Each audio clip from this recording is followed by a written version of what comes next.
మే 15 Nimmagadda Brahmanandam arrest. YS Jagan సంస్థల్లో పెట్టుబడులు పెట్టినందుకు గాను మ్యాట్రిక్స్ ల్యాబొరేటరీస్ వ్యవస్థాపకుడు మాటీవీ చైర్మన్ నిమ్మగడ్డ ప్రసాద్ను విచారణకంటూ పిలిచి సీబీఐ అరెస్టు చేసింది. 4 దఫాలుగా విచారించి మే 15వ తేదీ రాత్రి 10 తర్వాత ఆయన అరెస్టును ధృవీకరించింది. మౌలిక సదుపాయాల కల్పన శాఖలో ప్రత్యేక కార్యదర్శిగా పనిచేసిన బ్రహ్మానందరెడ్డిని కూడా అరెస్టు చేశారు. మే 18 సాక్షి ఆస్తుల అటాచ్మెంట్. సాక్షిపై ప్రభుత్వం అక్షరాలా విషం కక్కింది. సాక్షి పత్రిక, టీవీ ఆస్తులను అటాచ్ చేసుకోవడానికి సీబీఐకి అనుమతినిస్తూ రహస్య జీవో జారీ చేసింది. పత్రికను వెలువరించే జగతి పబ్లికేషన్స్, ఛానల్ను నిర్వహించే ఇందిరా టెలివిజన్, సాక్షి భవనాల యాజమాన్య సంస్థ జనని ఇన్ఫ్రాల ఆస్తుల అటాచ్మెంట్ కు సీబీఐకి అనుమతినిచ్చింది. వివరాలేవి బయటకు తెలియకుండా జీవోను రహస్యంగా ఉంచారు.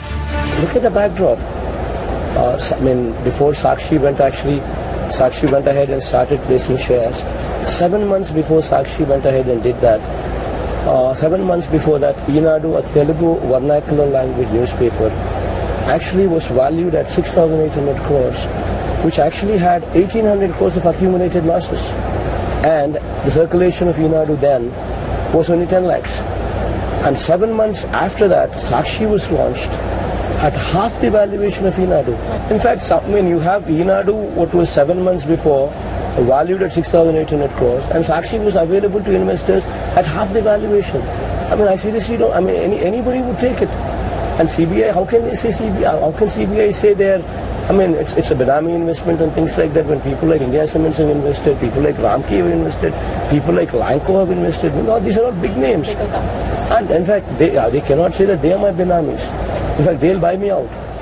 మే 1వ తేదీ నుంచి 27వ తేదీ మధ్య దాదాపు ప్రతి రోజు ఏదో ఒక కుట్ర బయట పెడుతూనే వచ్చింది. వాటిని కోట్లాది మంది రాష్ట్ర ప్రజలు అడ్డుకున్నారు. సాక్షికి, వైఎస్ జగన్మోహన్ రెడ్డికి మద్దతుగా నిలిచారు. అందుకే అధికార, ప్రధాన ప్రతిపక్ష, ఎల్లో మీడియా త్రయం పన్నిన కుట్రలు పటాపంచలయ్యాయి. అధికారాన్ని అడ్డం పెట్టుకుని జననేతను కుట్రపూరితంగా అరెస్టైతే చేయగలిగారు కానీ ఆయనను జనానికి గాని, ఆయన మీడియా సంస్థను పాఠకులకు, వీక్షకులకు గాని ఏమాత్రం దూరం చేయలేకపోయారు. మే 22 గుంటూరు జిల్లా మాచర్లలో జగన్ మాట్లాడిన తీరు ఆయనను అభిమానించే ప్రతి ఒక్కరిని ఆందోళనకు గురిచేసింది. తమ నాయకుడికి అన్యాయం జరగబోతోందనే విషయం ఆయన నోటి వెంటే విన్న ప్రజలు ఆవేదన చెందారు. తనను అరెస్టు చేస్తారని ముందే చెప్పిన జగన్ టీడీపీ, సీబీఐలతో చేతులు కలిపి కాంగ్రెస్ ఎంత నీచమైన కుట్రకు సిద్ధమైందో వివరించారు. ఉప ఎన్నికల్లో వైఎస్సార్ కాంగ్రెస్ ను ఎదుర్కోలేక, ప్రజా తీర్పును శిరసావహించే శక్తి లేక తనను ప్రజల్లో లేకుండా చేసే కుట్రను రచించారని జగన్ చెప్పడంతో ఆ తెగువను చూసిన కుట్రదారులు నిర్ఘాంతపోయారు.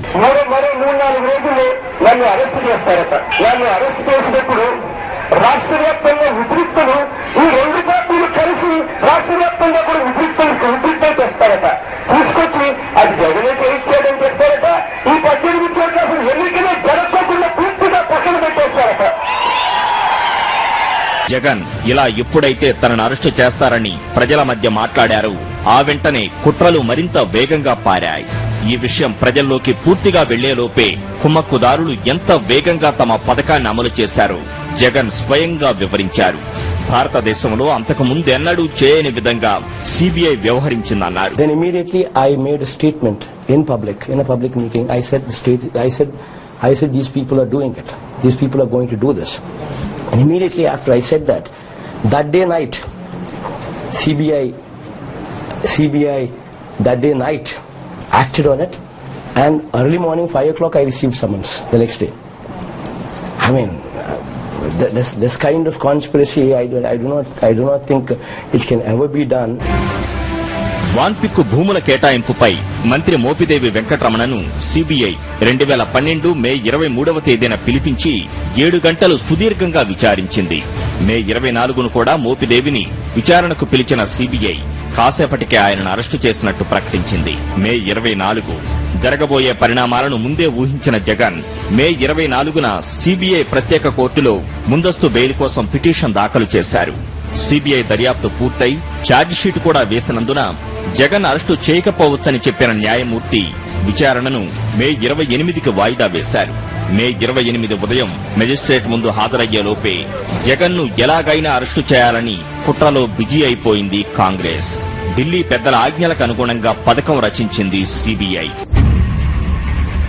జగన్ను అరెస్టు చేశారు. అనుకున్నంతా జరిగింది.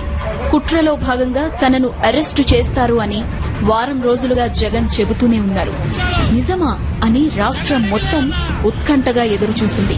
ప్రజలు తీవ్ర ఆందోళనకు గురయ్యారు. ముంగిట్లో ఎన్నికలున్నాయి, ముందస్తు బెయిలివ్వండని జగన్ న్యాయస్థానాన్ని ఆశ్రయించారు. అది మీ ఆందోళన అపోహ మాత్రమే అని కోర్టు అభిప్రాయపడింది. దర్యాప్తు పూర్తయింది. అభియోగ పత్రం దాఖలైంది. కోర్టు ముందు హాజరు కమ్మని సమన్లు జారీ చేశాం కాబట్టి అరెస్టు ఉండకపోవచ్చునని న్యాయమూర్తి స్వయంగా పేర్కొన్నారు. అయినా అరెస్టు జరిగింది.